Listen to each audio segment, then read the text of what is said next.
Hi welcome to village Siri cooking. ఈ ఛానల్ని ఆదరించిన ప్రతి ఒక్కరికి మా హృదయపూర్వక నమస్కారములు. ఇవాళ చాలా చాలా మంచి రెసిపీతోని మీ ముందుకు వచ్చానండి. ఇవి 2 రకాల పచ్చళ్ళతోని మీ ముందుకు వచ్చాను. చాలా టేస్టీగా ఉన్నాయండి. ఈ టైప్లో చేస్తే నచ్చని వాళ్ళంటూ ఎవరూ ఉండరండి. చాలా ఈజీగా దీన్ని తయారు చేసుకోవచ్చు. ఈ 2 రకాల పచ్చళ్ళు ఏంటంటే అన్నంలోకి కానీ ఇడ్లీలోకి కానీ ఇలా ప్రతి దానిలో కూడా టేస్ట్ మాత్రం చాలా బాగుందండి. ప్రతి వాటిల్లో కూడా బాగా సెట్ అవుతాయి. ఈ రెండో రకం ఏంటంటే ఇడ్లీ, దోశ, బోండా వీటన్నింటిలో కూడా సూపర్ టేస్టీగా ఉంటుందండి.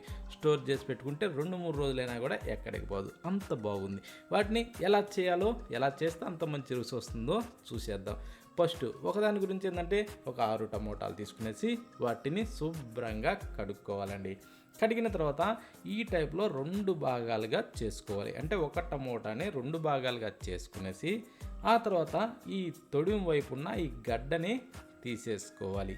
ఇలా తీసేసుకుంటూ మనం తీసుకున్న టమోటాలన్నింటిని కూడా ఇలా 2 భాగాలుగా చేసుకునేసి ఈ గడ్డని తీసేస్తూ అన్నింటినీ రెడీ చేసి పెట్టుకోవాలండి. కానీ ఇవి మాత్రం మిస్ అవుద్దండి. టేస్ట్ మాత్రం చాలా బాగుంది. ఈ రెసిపీస్ మాత్రం 2 కూడా సూపర్ టేస్టీగా ఉందండి. చేయడం కూడా చాలా ఈజీ. ఓకేనా?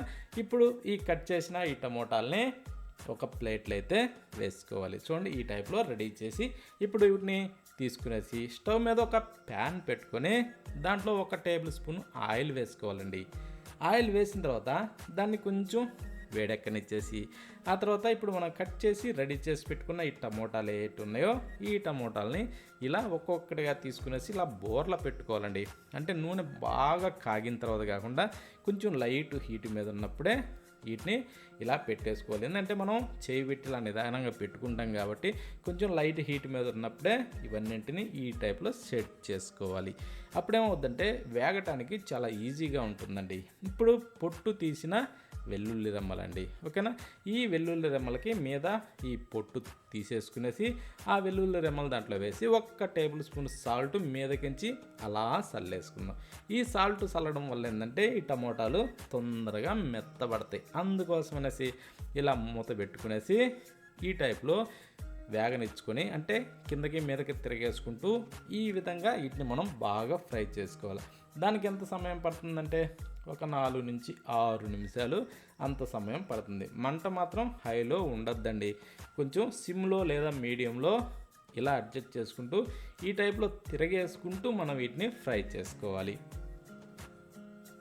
చూడండి, ఈ టైప్లో తిరిగేసుకుంటూ మనం బాగా ఫ్రై చేసుకుంటే ఏంటంటే ఇప్పుడు ఇవి బాగా మెత్తగా గుజ్జులాగా బాగా మారిపోతాయండి.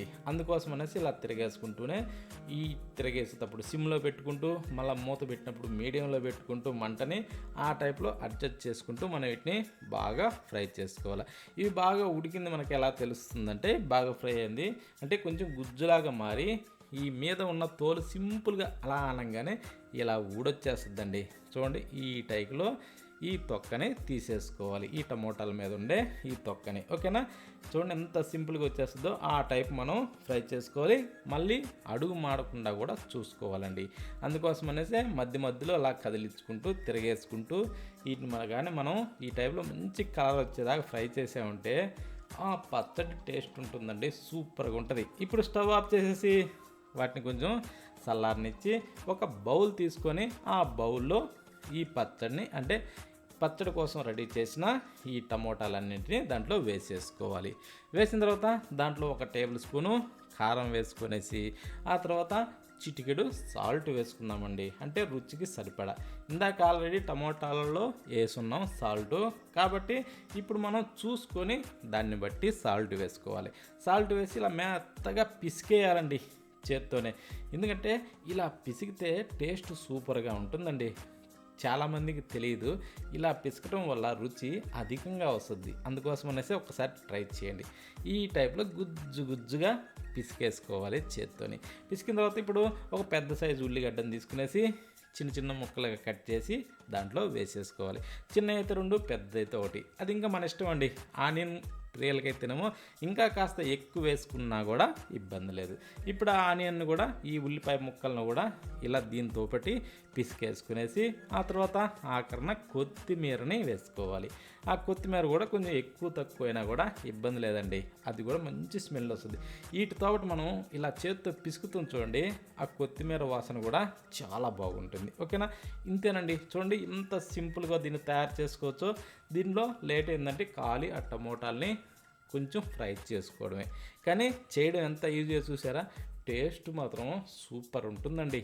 ఇలా చేస్తుంటేనే, అది పిసుకుతుంటేనే నోట్లోంచి నీళ్ళు వస్తాయండి, అంత బాగుంటుంది ఇది. ఓకేనా, ఈ టైప్లో దీన్ని రెడీ చేసుకోవాలి. ఇప్పుడు రెండవది, దాని గురించి కూడా దాదాపు నేను ఒక 9 తీసుకున్నానండి టమోటాలు. అంటే కొంచెం చిన్నగా సన్నగా ఉంటాయి కదండి, ఒక మీడియం సైజులో ఉండే వాటిని తీసుకునేసి ఒక 9 టమోటాలని తీసుకున్నా. ఆ టమోటాలను కూడా శుభ్రంగా కడిగి వాటికి కూడా సేమ్ ఒక్కొక్క టమోటాని 2 భాగాలుగా కట్ చేసుకునేసి ఈ తొడిం భాగంలో ఉన్న ఈ గడ్డనైతే కంపల్సరీ టమోటాలకి తీసేసుకోవాలండి. అలా తీసేసుకోవడం వల్ల చాలా మంచిది కూడా. ఓకేనా, అవి మనం చట్నీలో కానీ కూరలో కానీ దేంట్లో వేసినా కూడా ఇవి ఉడకవండి, తిన్నా కూడా మనిషికి అరగు, వాటి వల్ల ప్రాబ్లమే. అందుకోసం అనేసి ఖచ్చితం తీసేసుకోవాలి. ఓకేనా, ఇలా తీసేసిన ఈ టమోటాలన్నింటినీ ఈ విధంగా కట్ చేసుకున్న వాటిని తీసి ఇవి కూడా ఒక ప్లేట్లో వేసి రెడీ చేసి పెట్టుకోవాలి. ఇవన్నీ ఈ ప్లేట్లో వేసిన తర్వాత ఇప్పుడు మళ్ళీ మనం ఏం చేయాలంటే స్టవ్ ఆన్ చేసేసి స్టవ్ మీద ఒక ప్యాన్ అయితే పెట్టుకుందాం. కానీ ఈ పచ్చడి మాత్రం దీన్ని కూడా ఎవరు మిస్ కావద్దండి.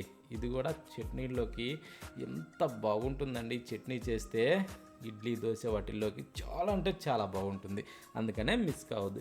ఇప్పుడు ఆ ప్యాన్లో కొంచెం ఆయిల్ వేసేసి, ఎక్కువ అవసరం లేదండి, ఒక టేబుల్ స్పూన్ అంటే ఒక గరిట వేసుకునేసి ఈ టమోటాలను కూడా సేమ్ ఇందాకట్లానే ఈ టైప్లో బోర్లా పెట్టేసుకోవాలి. కట్ చేసిన వాటన్నింటినీ ఇలా బోర్లా పెట్టేసుకునేసి ఈ టమోటాలన్నీ బోర్లా పెట్టేసిన తర్వాత మళ్ళీ సేమ్ అండి వెల్లుల్లిపాయలు తీసుకోవాలి. వీటిని కూడా కొంచెం పొట్టు తీసుకునేసి ఆ తర్వాత ఈ విధంగా అన్నీ పరుచుకోవాలండి. ఓకేనా, ఈ వెల్లుల్లిపాయలతోనే దీనికి టేస్ట్ సూపర్గా ఉంటుందండి. అంటే ఇది కొంచెం స్టోర్ చేసుకోవటానికి కూడా అవి బాగా సహాయపడతాయి, ఆరోగ్యానికి కూడా మంచిది, మంచి రుచిని కూడా ఇస్తాయండి వెల్లుల్లిపాయలు. అందుకోసం అనేసి వాటిని మిస్ కావద్దు. ఈ టైప్లో ఇవి కూడా తిరగేసుకుంటూ మూత పెట్టుకునేసి వీటిని కూడా మనం దాదాపు ఒక 4 నుంచి 6 నిమిషాల సేపు అయితే బాగా వేగనిచ్చుకోవాలి. ఈ టైప్లో ఏంటంటే వేగిన తర్వాత ఇప్పుడు దీంట్లో ఒక కప్పు పెరుగు వేద్దామండి. అంటే 10 రూపాయల ప్యాకెట్ ఉంటుంది కదా, అది సరిపోద్దండి, ఎక్కువ అవసరం లేదు, తక్కువ అయినా పర్లేదు. ఓకేనా, ఇప్పుడు ఆ పెరుగును కూడా ఇది మొత్తం పీల్ చేసుకోవాలండి. ఈ టమోటాలు ఆ పెరుగు మొత్తం కరిగిపోయి నెయ్యిలాగా మారి ఈ టమోటాలు వాటిని బాగా పీల్ చేసుకోవాలండి. అప్పుడే ఈ చట్నీకి టేస్ట్ సూపర్ ఉంటుందండి.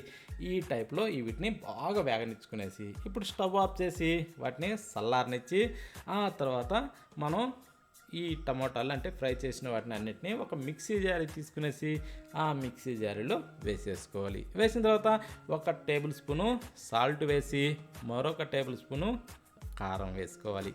కారం వేసిన తర్వాత ఇప్పుడు దీన్ని మెత్తగా గ్రైండ్ చేసి ఇలా పేస్ట్ చేసుకోవాలండి. అంటే దీంట్లో నీళ్లు పోసే అవసరం అయితే లేదు, ఈ టమోటాల్లో నీరు శాతం ఉంటుంది కాబట్టి నీళ్లు పోసే అవసరం లేదండి. చూడండి ఈ టైప్లో గుజ్జుగా పేస్ట్ వస్తుంది. ఇప్పుడు దీన్ని కాస్త అలా పక్కన పెట్టేసి స్టవ్ మీద ఇందాక టమోటాలు వేగనిచ్చిన అదే ప్యాన్ పెట్టుకొని దాంట్లో మరి కొద్దిగా ఆయిల్ వేసుకుందాం, 1 టేబుల్ స్పూను. అది కొంచెం వేడెక్కనిచ్చి తాలింపు గింజలు, వెల్లుల్లిపాయలు, ఆ వెల్లుల్లిపాయలను కూడా ముక్కలు కొంచెం నలిపి వేసుకోవాలండి. అంటే దాంట్లో సారం అన్నది పోపులోకి వస్తుంది. ఇప్పుడు ఒక 3 ఎండుమిరపకాయలని అలా వేసేసుకునేసి కొంచెం వేగనిచ్చి ఇప్పుడు కరివేపాకండి ఒక 4 రెమ్మలు దూసి అందులో వేసేసుకునేసి దాన్ని కాస్త చిటపట్లాన్నిచ్చుకొని ఇప్పుడు గ్రైండ్ చేసిన ఈ పేస్ట్ అన్నది దీంట్లో వేసేసుకోవాలి. వేసిన తర్వాత అదే మిక్సీ జార్లో కొద్దిగా నీళ్లు అలా పోసి ఆ కుప్పలిచ్చి ఆ గుజ్జుని ఇందులో పోసేసుకొని కొంచెం ఇలా కలుపుతూనే ఒక 2 నిమిషాలు అలా ఉడికించుకోవాలండి. 2 నిమిషాలు కొంచెం అలా ఉడికితేందంటే కొంచెం నీరు అన్నది పీల్చుకుంటుంది, అందుకోసం అనేసి ఒక 2 నిమిషాలు అలా ఉడికించుకోవాలి. ఓకేనా, ఈ టైప్లో ఉడికిన తర్వాత ఇప్పుడు ఆఖరిని ఒక్కసారి టేస్ట్ చూసుకొని సాల్ట్ సరిపోయిందా, ఇక స్టవ్ ఆఫ్ చేసుకోవడమేనండి. చూడండి ఇది కూడా చేయడం ఎంత ఈజీయో ఈ టైప్లో చేయాలి. కానీ ఇప్పుడు ఈ చట్నీని స్టోర్ చేసి పెట్టుకుంటే అంటే ఫ్రిడ్జ్లో కానీ అలా పెట్టుకుంటే 2-3 రోజులు ఎక్కడికి పోదండి, సూపర్గా ఉంటుంది. కానీ ఈ టైప్లో చేసుకొని ఇడ్లీలోకైనా సరే, బోండాలోకైనా సరే, దోశలోకైనా, వడలోకైనా సరే, ఇలా దేనిలోకైనా సరే టేస్ట్ మాత్రం చాలా అంటే చాలా బాగుంటుందండి. అందుకనేసే దీన్ని ఎవ్వరు కూడా మిస్ కావద్దు. సూపర్ టేస్టీగా ఉండే చట్నీలు.